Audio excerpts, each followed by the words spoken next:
Hello बच्चों, let's read the question.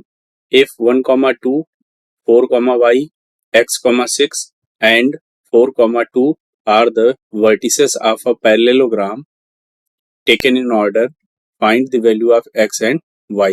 इस question में बच्चों एक पैरेललोग्राम दे रखा है जिसके चारों पॉइंट्स के कोऑर्डिनेट दे रखे हैं और हमें इसमें जो दो कोऑर्डिनेट्स दिए हैं उसमें x और y जो है वेरिएबल के फॉर्म में दिया है, तो हमें x और y की वैल्यू फाइंड आउट करनी है।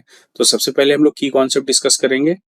की कॉन्सेप्ट बच्चों, इस क्वेश्चन में हमें जो कॉन्सेप्ट यूज करना है उसको यहाँ पर हम लोग लिखेंगे। यहाँ पर हम लोग दो कॉन्सेप्ट यूज करेंगे। जो पहला कॉन्सेप्ट हमारा है उस केस में अगर कोई लाइन सेगमेंट हमको दे रखा है और उसकी मिड पॉइंट जो है, मिड पॉइंट के कोऑर्डिनेट्स में फाइंड आउट करना है, तो उसको हम कैसे फाइंड आउट करेंगे उसके लिए देखते हैं ये concept.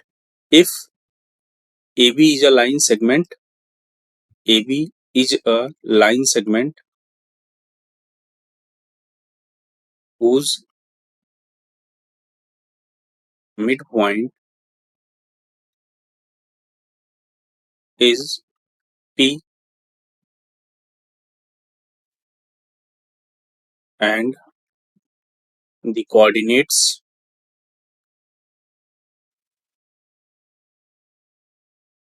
of A is x1, y1 and B is x2, y2,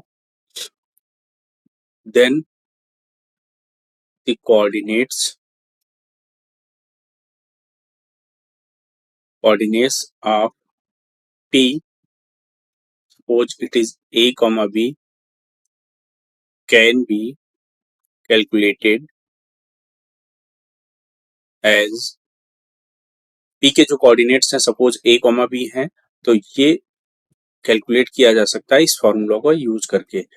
ये होता है x1 plus x2 divided by 2 comma y1 plus y2 divided by 2। तो इस फॉर्मूले को यूज करके हम किसी भी लाइन सेगमेंट के मिड पॉइंट के कोऑर्डिनेट्स को फाइंड आउट कर सकते हैं। इस क्वेश्चन में जो दूसरा कॉन्सेप्ट हम लोग यूज करेंगे वो पैरेललोग्राम की प्रॉपर्टी है। The diagonals of a parallelogram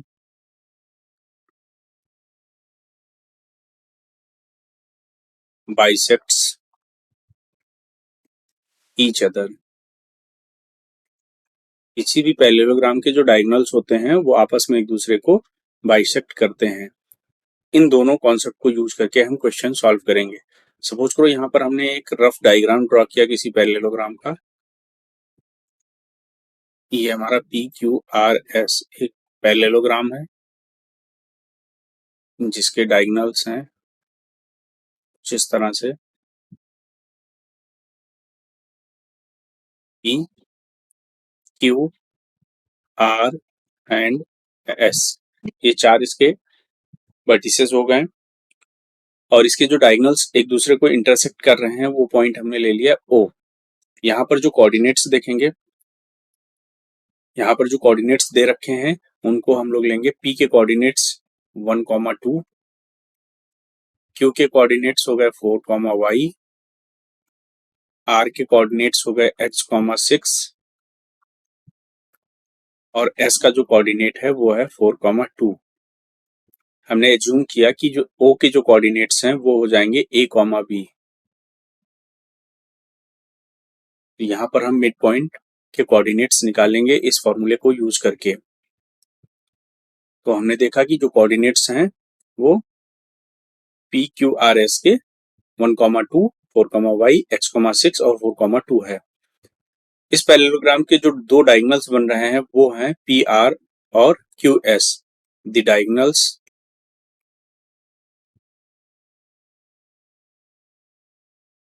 are PR and QS। ये जो दो डायगोनल्स बन रहे हैं ये एक दूसरे को O पे इंटरसेक्ट कर रहे हैं।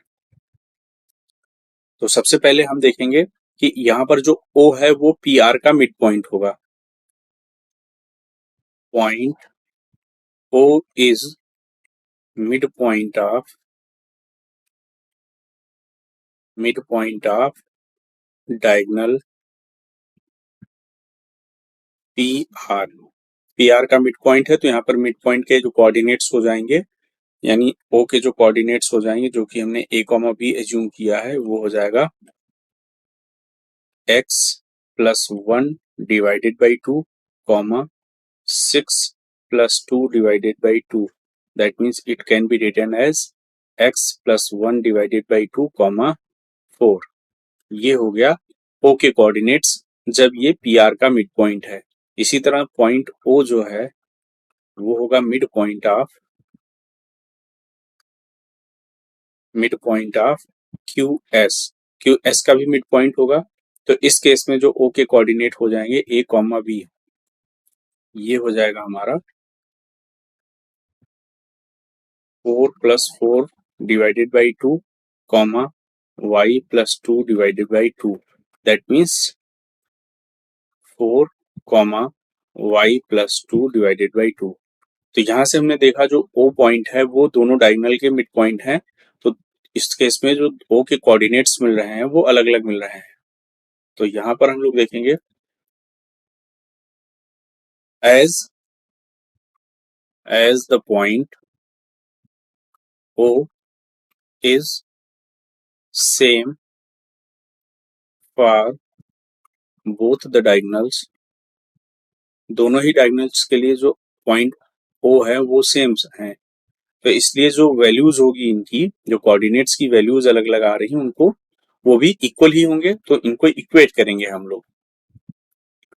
तो यहाँ पर हम लोग लिख सकते हैं वी कैन से दैट, यहाँ पर हमको पता है ओ के जो कोऑर्डिनेट्स मिल रहे हैं वो एक कोऑर्डिनेट्स हमें मिल रहे हैं 4 comma y plus 2 divided by 2, और दूसरे केस में जो ओ के कोऑर्डिनेट्स मिले हैं हमको वो हैं x plus 1 divided by 2 comma 4। तो यहाँ से देखेंगे तो दोनों ही इक्वेशन से हम a और b के कोऑर्डिनेट्स को इक्वेट कर सकते हैं। तो इस केस में हमको मिलेगा x plus 1 divided by 2 is equals to 4, और यहाँ से हमको मिलेगा y plus 2 divided by 2 is equals to 4। That means x plus 1 is equals to 8। That means x is equals to 7। यहाँ से हमको मिलेगा y plus 2 is equals to 8। That means y is equals to 6। तो यहाँ से हमें x और y की वैल्यू मिल गई। तो इस क्वेश्चन का जो फाइनल आंसर होगा वो होगा the value of x is equals to 7 and y is equals to 6। x और y की वैल्यूज 7 और 6 हो जाएंगी। I hope you all understood it well. Thank you and all the best.